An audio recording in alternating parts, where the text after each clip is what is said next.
Chance for Torquay. Chris Hargreaves, the captain. If he stays offside, Carlisle checks instead. He's looking for Benny. Sells. Hello and welcome to this latest episode of the Goals Eye View. I did say if we win, we'll do an episode, and look what we've done on a Saturday at 3. It's probably the only time on a Saturday at 3 we're going to be recording an episode, you'd think. I'm joined by Tom, Chris, and Clive. We're going to talk about a great day to be a Torquay fan yesterday and look forward to a very interesting Easter Monday game now against Weymouth. Right, where do we start? Let's talk about journeys down with the Wade family. Thank you very much. Clive and Tom went two different ways. Clive, tell me your journey. Public transport all the way. Well, no, not all the way, quite.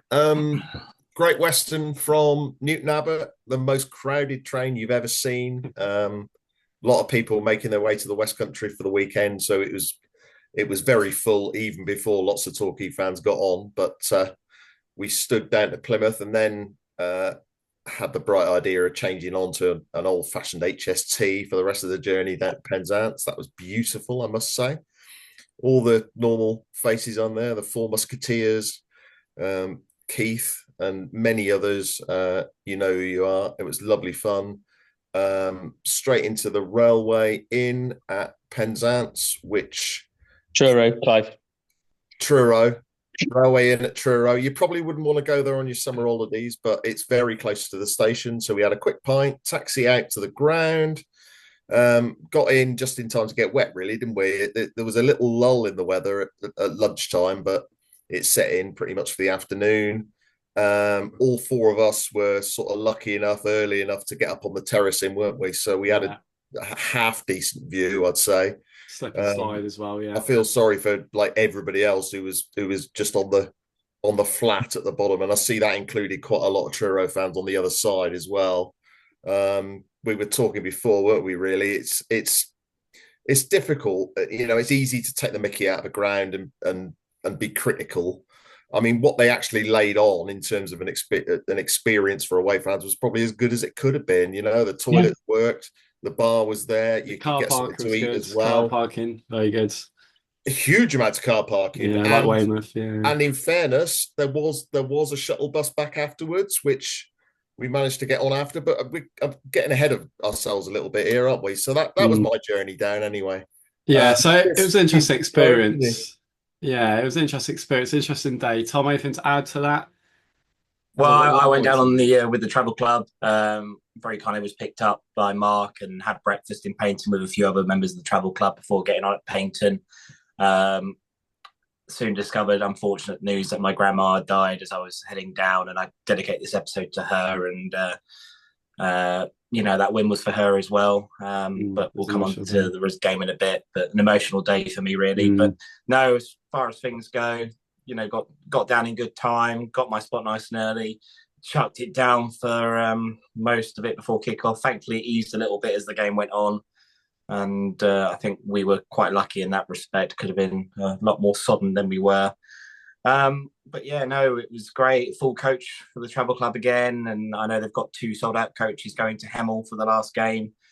Great to see. And yeah, it was just nice to be around, you know, Torquay fans and enjoying the day. It was quite weird though, because all the traffic was going the other way down the A30. It was all going out of Cornwall and out of Devon. So interesting. They must have heard that we were coming. So they were mass clear out of Cornwall. But no, it was lovely journey. Got there nice and early, hardly any traffic, and yeah, get onto the game and discuss that, I suppose, in a minute. I suppose that's a bit that most people tune in for. But there you go, as you can say, a range of sort of Torquay journeys down to Truro. And Tom, as you say, as you touched on, obviously, it was a highly emotional day. And I think when it comes to football communities, it was really nice, obviously, to be there for you and everything yesterday. And what a great escape football and all of us fans can achieve for each other, which is what we spoke about last year, wasn't it? When the community was going. In one more thing, like still on Truro's ground, actually. One thing Dick can say, I can be quoted on it. There was. I heard it from other people, and I can't remember noting a lack of disabled access in terms of view and toilet as well. So that is something that, again, that's just not quite, it's got to be improved on. But there we are. Apart from that, that's in terms of the experience. It is what it is. all for football club and ambition that. But it was It good not being reminded behind the me. goal as well. It reminded me of the first time. The only other time I can think of an experience like that was at Maidstone several years ago. In the first time when we lost there 2-1 when Brett Williams scored, and when they'd done quite a lot of changes before the stand behind the goal was there, and it was stood on. That was the only other time I can think of where you kind of were stood on the flat, and it was kind of like tallest person wins it almost. Yeah, it was very odd in that sense. But I agree with Clive actually in terms of what it was there to deliver. Yeah, it's great friendly stuff. I don't think it's set up for that level of away fans, is it? It just isn't, and historically they haven't needed it. So I think in terms of the actual experience of what it needed, it was good. Yeah, definitely. Should have been able to offer a few seats though. I think that's the one thing. Like, I think they could have easily put 50 aside, I reckon. But yeah, especially think the elderly or the not as sort of mobile or as I mentioned disabled as well. You know, you've got to be exclusive, and there must be something in the league rules to say they can do that. So I can't think. They won't have these rules, will they? The National League safe won't have thought of that. Anyway, into the football. So, what a Torquay performance. And also, it was the performance was as much to nullify Truro. You know, I think they did that themselves a bit in a way. I was really disappointed from that perspective, from their point of view. But Torquay were just immense, I thought. We're starting the first half. Obviously, the surprise to a lot of us, even though I think we all kind of wanted it, was Steve Musa, keeper's place. You know, thought maybe Threlka will come in. I thought he was brilliant. We'll move on to him in a minute. But what did you make of the lineup, Chris? Were you happy to say the same? Yeah, it was. I think something that Watton said after the game kind of tells you where that selection went when he said to the players at half time that we were playing with the fear of we were trying to not lose as opposed to try to win the game. And I think that's what selection was set up for. I mean, as I wrote in the verdict last night, I mean, there were 2 or 3, judging from the noises Clive was making, moments from Musa in the middle of the midfield where that's why it's there, where he got himself out of tight spaces with some glorious little bits of skill and little drag back turns, a couple of Ronaldo chops and all that. And I guess that's why he was in there. And actually defensively, I don't think it hurt us, especially because he did sit quite deep, you know, kind of not far from the front, the 2 defenders when they were attacking. And again, he got us on the ball and got us out several times. And I think that model is one that's going to, you know, whether you do that in a playoff game that is a winner takes all game, I don't know, but maybe you would, because yesterday was a bit like that, wasn't it? And then when the time was right in the game, Brokel came on and mopped up kind of that role in the second half. So yeah, I was pleased to see it because I think it's something that, you know, it's like, as I said, Watton's post-match comments kind of led you, to see what he was thinking with the selection beforehand as well.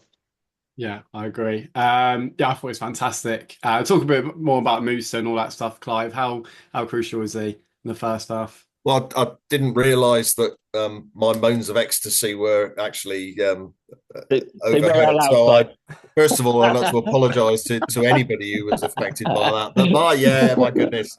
You see he's a good player, can't you? It was brilliant. So I'm delighted to see him taking the opportunity. Really, really good. I think he got a bit of a thigh strain possibly. So whether he's going to pull up for Monday, we don't know.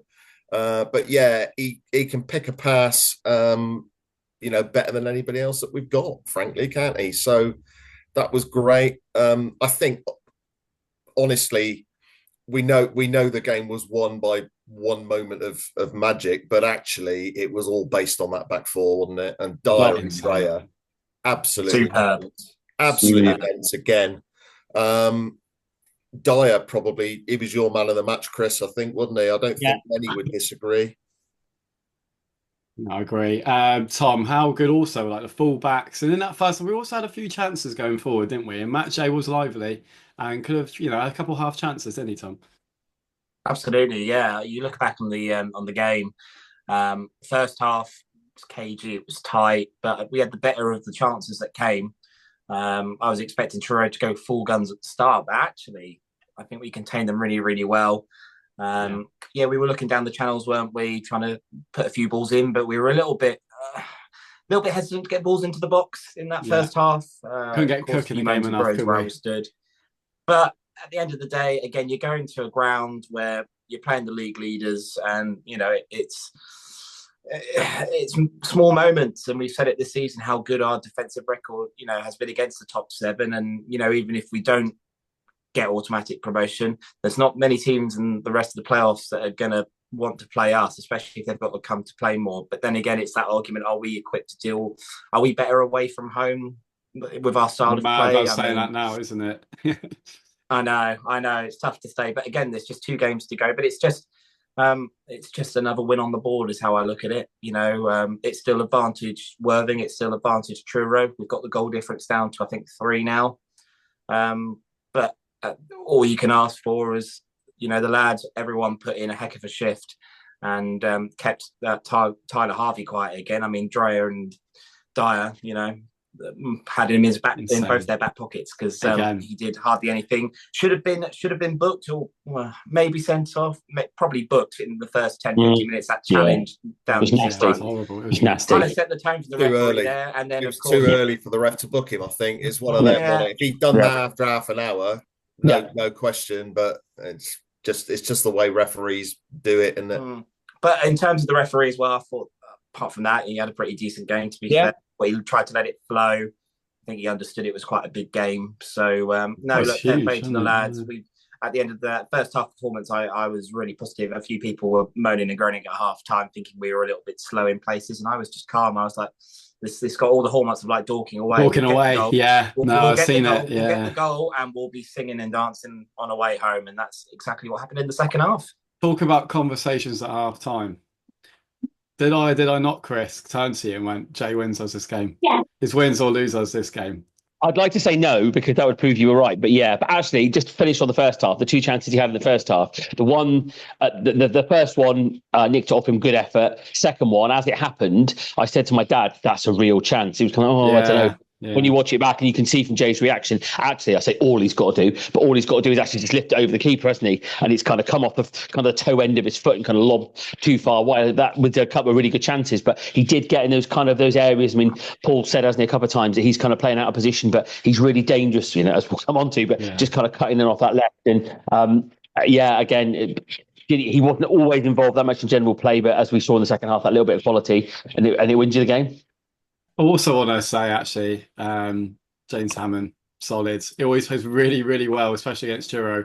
But he caught every cross, commanding for his defence. He made a couple of crucial saves as well, actually. So that's another person as well. Crucial moments. It's all about crucial moments, players in crucial moments, and that's what gets over the line. Yeah. Especially because, we're still third. We'll talk a bit more about that in a minute. We're still third. Playoffs are still most likely, but we're giving ourselves every chance now. But what was important as well, Swanee, we turned them round. We won the kickoff, didn't we? We turned them round. Yeah. That was vital. And first, I thought we were really, really good. Second half, I thought we were a bit slow to start, but we'll come on to that in a minute. But that game, I think mentally for us was a big advantage, because I think if they're shooting their end second half with the vocal ultras, 50 of them behind the goal, whatever, then. But they were quiet though, weren't they? They were quiet. I mean, their part of the ground was the only one that offered any opportunity to create any atmosphere, really, because it was the only bit with a roof on it. Yeah. And it was sort of full behind the goal there. It only went, a little bit. It didn't feel too much like their big day, did it, Clive? It didn't feel too much like. I mean, honestly, it didn't feel like it didn't feel like they had any home advantage to me. No, I said this going in to a couple. I was like, doesn't feel like going to play more, like massive ground for the level and big crowd.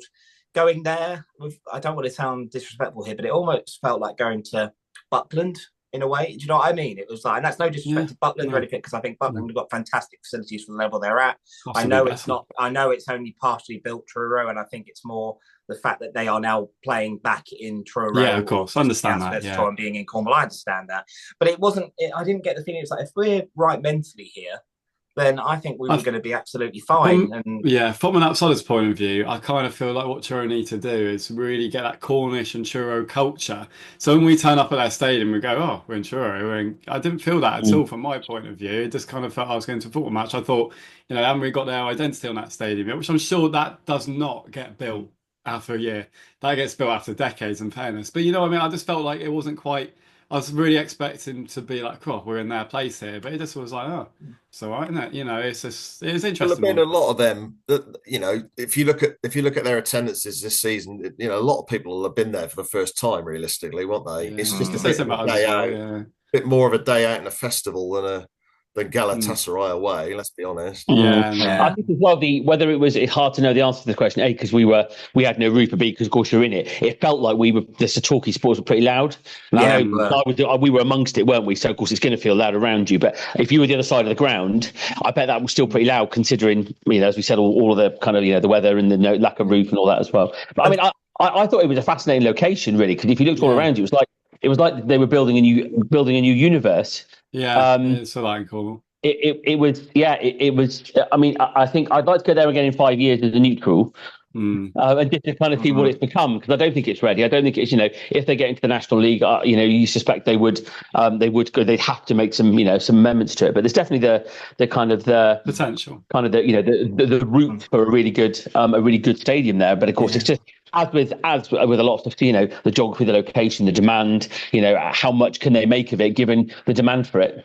But it's year one, isn't it? It's year one for them. Like, they're growing and they're going to continue to grow, build that fan base. And it can only be good for football in Cornwall and good for Southwest football in general. Like, no, I agree. I can't complain too much. It'll get bigger and better, I'm sure. But we might have to go there in a few weeks, the way as it stands. Yeah.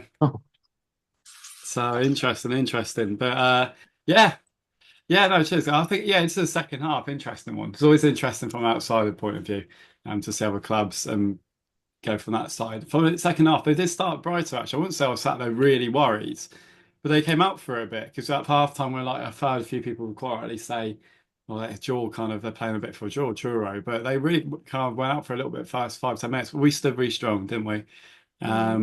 And it became a bit of a stalemate for the first 15 minutes until Torquay started to bring themselves into it a little bit, didn't they? I mean, there was that chance, wasn't there? There was a big chance, Chris, when they gifted us a chance, and you started to feel like, I hope we don't regret that. You did, yeah. And you mean the one when Young kind of danced through and ran into Cook? Yeah. I mean, the problem was, I think Cook made a good run. And actually, he should have just played him in, and he was in. But Young was trying to kind of does that thing he does a lot, where he kind of looks like he's going to shoot, then goes on one more, and then goes on one more, and he kind of ran out of space and ran into each other. And that felt like such a massive moment, didn't it? That you thought, is that, because some games like that, they are one-on moments, aren't they? And if you think about the 3 games we played against Truro, 3 wins, 3 1-0s, 3 bits of quality, the Hayfield free kick in the trophy game, the Young goal on New Year's Day, and then the moment from Matt J yesterday there, and you thought, is that bit of quality where dance, shoot, goal, that was it? But as it turned out, it was, luckily not. And you did fear that was the chance lost. But then obviously, not long afterwards, we got the goal.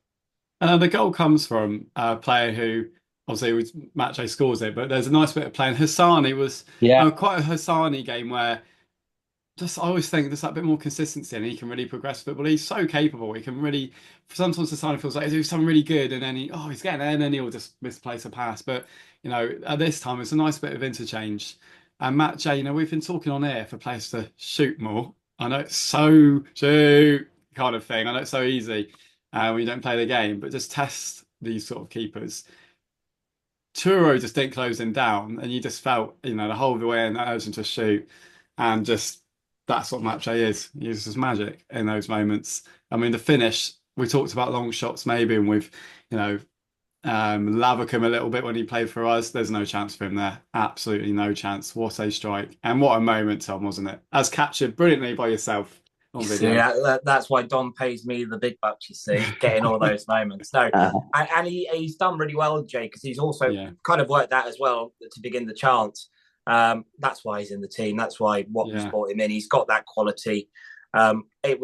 I don't want to say it was in the moment it left his foot, but you just got the fear. It was either going to go one of 2 ways. It was either going to hit the post, come out, and then you kind of think it's not going to be our day, or it was going to curl just in, and thankfully it did. And the away end in delirium, and it was just that moment was, one of the best, best goals of the season for us. It was just quality. In that moment as well, with you looking at results like Worthing were drawing, had 10 men against Eastbourne, and you just felt that was such a big goal. And if there was any goal that was going to win it, it was the one by Matt J. It was on my mind. He put it right in the top corner. Fantastic. And the scenes of the away end afterwards were fantastic. Incredible. And beautiful. I just got the feeling it was going to be our day. Like, again, I said it earlier, I didn't feel like any time that Truro were going to really get into it and cause many problems, which I think we all thought going forward. But fantastic. And I'll leave it to you guys to describe more. I said to my slightly horrified wife when I got home, when my oldest son managed to get him a ticket and he was there and he loved it. He loved every minute of it. And with the goal, it was one of those moments where she kind of didn't get the human initiative. But I explained it to her that, I said, first time Ben's been covered in beer when a goal's gone in. He slipped over and ended up on his backside when it was a goal. And she was like, is that a good thing? I was like, in the moment, it's a euphoric thing. And he jumped back up and was fine. But yeah, he came home and washed his hair because he smelled a bit of Clive's cider when he got I had a similar experience. There were wet goods flying all over the place, weren't there? It's very, very difficult to celebrate a goal without spilling your pint in it. It was one of those. It all slowed down almost, and it was only a second or two. But as he was going through, I think somebody did shout "shoot" as well, didn't they? You could just see it opening up lovely for him, and bang, top corner, keeper no chance. Just that bit of quality. One wonderful moment. Yeah, we're stuck with that one for a long time. Definitely. Incredible. And then we should have made it 2 soon after that Cook it over. I mean, had that been 2-0, that would have been game over. Then we would have been. You thought the atmosphere was good after that. Had we gone 2-0 up, I think that would have been fantastic. But alas, Torquay United being Torquay United, we don't like to make things easy for ourselves, do we? But there's two things about that. The one thing, my slightly humour response is, we just have the 1-0. Paul Watson loves the 1-0. But the second thing, and I really hope is that if that goal goes in, that's 2-0. The goal difference gap between Torquay and Truro is 1. Yeah, and it was what I predicted as well, 1-0, 2-0, sorry. And, Dorking playing Worthing. I still have this feeling that Truro will win the league on goal difference against. So I'll say it, and went, no, don't say that to me. And I was like, yeah, no. But that's football now. All we've got to do is do our job and be the best team. And if we can't be the best team, we'll win the playoffs. That's what we have to do. And if it means 2 more games needed to do that, I think we're in absolutely, if we keep all these players stay fit and we do our job professionally again on Monday, we're okay. Yeah. But we still did our job. Everyone worked hard. And how lovely was it at full time when you look into the posh seats with Westcott and the Swordsman and everyone else, all in unison, all coming over and almost even the chance to be fair. Even before the game as well, and before beautiful as well. Fantastic, fantastic to see. I thought as well. Oh, sorry, Tom. I thought as well, Tom, that I thought we looked strong at the end as well. Because sometimes in games like that, you can be absolutely blowing out of your what's it and hanging on for dear life, can't you? Come the end of the game, but I thought we were pretty strong. Injury time, it didn't really hurt us. Yeah, and actually we looked ready to go again. But recovery today, train tomorrow, I think, and then go again Monday. I think they looked strong. They looked like okay, we know what we're doing here. And I also thought it wasn't euphoric at the end from the players. There was plenty of this, but there was no one going crazy because they know what they're going to do, don't they? Yeah, it was hissing away vibes. They've learnt well. Yeah, I was going to say very reminiscent of that 09 team in the playoffs. Yeah, but it's not. I just take slight issue with something that you said just now about the posh seats. It looked a bit more Newton Spursy than posh to me, really. And in fairness, Paul Mullen, I listened to the commentary this morning because I'm quite sad. Who does that? Guys, we had this conversation. I do that. I enjoy doing it because afterwards. You know what happens. Look, when we've won away from home, I like to milk it for every second I can, right? But it was horrible up there. I mean, I know Westcott was well wrapped up and he had a great time, but they all got wet. Paul Malone's notes ended up like a sort of papier-mâché by all accounts. And I felt a little bit sorry for Michael Westcott at the start because inevitably he was asked to give us a song, wasn't he? Oh. And there was just that split second where I wasn't sure whether he was going to deliver the goods, but of course he did. He did. Of course give us a tea, and off we went. I felt for it. I was like, but that was brilliant. Also, obviously, of course, all the people that spoke to us, both was like. Just as like football fans and also like, we'll watch your podcast and all that and all the game stuff and that. It's just amazing as well, as always, to speak to so many people and really kind of feel as part of the community, which is fantastic. So that was also a lovely part of the day as well for all of us collectively and as individuals. And yes, the game finished. Lovely scenes at the end as we spoke about. And then it's all about Weymouth on Monday, isn't it? Right. now as we speak. I mean, a few people said that it was sold out, but then there's still a few more hundred tickets in Bristow's, I think, or something like that. And a few They've more gone family now. I stands. think they're They're pretty gone much now. gone. As we're, I to be think fair, they're once pretty this is much. out, it could be gone. Right now, it could just be by the time this video comes out, the Woollands away end that has tickets in it. And maybe a few in the family stand, which is just incredible. There are no more seats by the looks of it now in the B block in Bristow's, and Wow. I think it's now just the away terrace that is left. So incredible. What a fan base. Could we get 6,000 then? That must be on the agenda. Does that? Get 5,000? Yeah, but will Weymouth have to fill theirs for that to happen?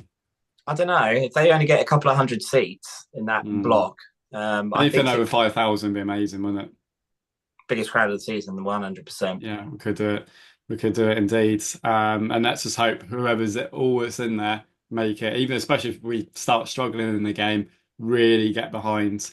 Because sometimes it's like that. Oh, the more we think, more crowd, but actually sometimes you can make more noise with less people. So it's just making sure we're all fully behind everything. Can I be the boring one, which is unlike me? I'm fairly optimistic, but I read a few things last night around. Right, let's get the goal difference up. Let's get level with Truro's going and all this, and that's a lovely notion. But let's turn up and win the game of football first, and then worry about what's happening. And we'll worry about what happens to that. It's Don't do a Liverpool against Palace. No scoring and then rubbing to get the goal. None of that. It's going to have 3 points. We need to get 3 points on that. Everything points to the atmosphere, the situation, where they are. All the rest of it, but no. Let's just get 3 points on the board. The only thing we'll say, if we're like Sal and we're 2-0 up, we won't be as passive. Let's still try and get that third and fourth, maybe. But I don't think it'll be that sort of game. Weymouth will come and, as we found on Boxing Day, not that the players will need any motivation at all, but Weymouth away triggered a bit of a bad run in our season, actually. And that was quite a frustrating day. And we need to make sure we're up for it and we get them back a bit for that. Not that the players need any more motivation, absolutely fine. But just need to be careful. That's why we discussed yesterday. Coming back this morning, I was saying to people at work last week, like kind of the utopian outcome to yesterday was we win, the other two take each other out, and then it just squishes everything up again. And let's be honest, we're still relying on quite a lot. But I mean, that Western result, getting beaten yesterday, getting moved out of the playoff position, is probably a good thing for us. Because they've now really got to beat Truro. They need 3 points, don't they? So I think that's probably a good thing for us. Dorking winning is a good thing. The game. Dorking winning because they can still mathematically win it. So they're going to go to Worthing and they're going to think that they're going to go. I mean, so there's a lot. We've got to turn up, get 3 points, and then see what happens. And that's going to be the case in the last couple of games. I mean, ideally, they both draw, we win, we're top going into the last game because you want it all in your own hands. And you could say, then there's the pressure, but actually, you want to go into the last game with your fate in your own hands. So, I mean, getting a long way ahead of ourselves, but a couple of draws and we win, then, I mean, wow, imagine that if we were in a position where it's in our hands going into next weekend's game. But that's the nature of this divisional season. It's been whoever's been in top spot has quickly relinquished that. Yeah. Just focus on ourselves, really. Of course, you look at the games coming up and I'm sure the fans, I mean, I am now thinking of the palpitations ahead of that. But ultimately, we've got to win the game. If we don't win that game, then all of a sudden it looks a bit more. And we're still third. Third is also good. Which means we're in a semi-final. We can get second if we don't win the league as well. What's been missed from yesterday is we confirmed our playoff spot. Yeah. Worst case scenario. So that's a tick done. Yeah. So good got that prediction right for once. So but look, Weymouth are going to sit back, I'm sure. Again, they've got nothing to play for, already relegated, and sad to see. But again, a wonderful football club who offered that fantastic gesture last season, and I hope that the promise from the Bryn Consortium that we had on here before the season started that they're looking to replicate. I hope that goes ahead, or in some capacity, or some donations made, because I'd like to think that's the right thing to do. So hopefully the club will look into that. I know it's been a busy week and there have been other priorities and stuff, but I really hope that something's been done there. But look, again, all we got to do is win the next two games, and hopefully that will be enough. But Friday will mean move if we don't win. So that's it. Just focus on Monday, big crowd, and get the 3 points. Yeah, I also think as well that we that second third is probably for us. I say us for us particularly because our away form was so ropey for so long, but it's come through strong towards the back end, hasn't it? So I think that finishing second, third is key. If we can finish, if it's not to be that we can win the league, finishing second is massive because then you're talking 2 home games to win the league. And I think it was Paul Mulhern tweeted our record against the top top 8 earlier on. It was something like played 14, won 7, drawn 6, lost 1, something like that. So it counts for nothing on the big day as a playoff. But I mean, boy, what an advantage with our home crowd and everything that we could get. 5,500, 6,000 into playing more for a playoff semi-final and final. Hopefully, would be a massive advantage for us, I think. In terms of Weymouth, I think I'm probably allowed to say this. Every visiting Weymouth fan will be getting a small token of Torquay's appreciation when they turn up at the turnstiles on Monday. Okay. In terms of goal difference, I agree actually that we just need to get 3 points, but it's sort of it's reminiscent for those of us with very long memories of the 1978 World Cup. Because in those days they didn't have semi-finals, they had a little mini league, and the winners of each mini league would progress to the final. And in the final semi-final game, I think Argentina needed to beat Peru by 5 goals. At that time, Argentina was run by a military junta, and there were enormous allegations of bribery and corruption. And Peru's goalkeeper had been born in Argentina. And the final result of the game was 6-0. Make of that what you will. Obviously, I'm sure that the match fixing scandals we've seen in NLS at the moment are now a thing of the past. I'm sure there's nothing like that going on at all. Obviously, there are still some players of rival clubs with questions to answer, which seems to have been a process that's been drawn out a little bit more long than it was for some of our players. So that'll play itself out in due course, obviously. I think bigger picture is, to be honest, we need Dorking to get something at Worthing, don't we? If Worthing beat Dorking on Monday, I think that's the end of it. So the pressure's off us largely. Just enjoy it. We mustn't take Weymouth lightly. We have to be sensible and do what we need to do to win the game. And if it has to be a scrappy 1-0, then Kenny's corner. So we asked this week, this bank holiday weekend, how your Truro away experience was and how you're spending your Easter Sunday. So we have Paul There's some great Mulhern. ones in this, by the way, Tom. Yeah. Some brilliant ones in this. I love it. I know, yeah. Paul Mulhern in the posh seats says, horrible weather. Even under the roof, we got soaked. Equipment was drenched. Notepad drenched, so couldn't take any notes. My phone safety feature wouldn't even let me charge my phone as it was also so drenched. But commentating besides fans was great. And then Matt J happened. A great day. Harry Salvage writes in and says he was at the Watford game, but listened into Paul and Dave on the BBC Radio Devon so enthralled by the game that I missed the first red card at Watford. Spending my Easter Sunday at my folks while trying not to eat all the chocolate in one sitting. Come on, you yellows. Jonathan Jones says, worst ground in the division, but nothing to dampen the yellows as we gave Truro yet another beating. Jamie writes in and says, the Dan Hayfield Appreciation Society, shout out to the D House, was out in force yesterday, including 3 fans from New York and Los Angeles. Saturday, day out in Newton, celebrating with a fair few of us. Sunday, curry with a few of us. And on Monday, meeting all in the Cove. Come on, you yellows. Ollie Ray says, after a couple of drinks in the pub, we set off for the ground, getting in, and it was great. We scored, and then chaos. Sneaked into the Truro bus on the way home, celebrated on the train, and a lovely police welcome in Totnes, and then jumped on Twitter for some nibbles. Lee says, didn't get to the game, but had the luxury of watching it in bed as I was kicked out of the living room by the 3-year-old wanting to watch Chippendale Rescue Rangers. Anyway, I just want to say what I say to James Hammond. I know was about to say, sounds like something you'd watch, Tommy. He wants to say what I say from James Hammond. I know it was offside, but by God, it was a good one. Chris Braun says, I don't need this stress. It's a good stress for a change.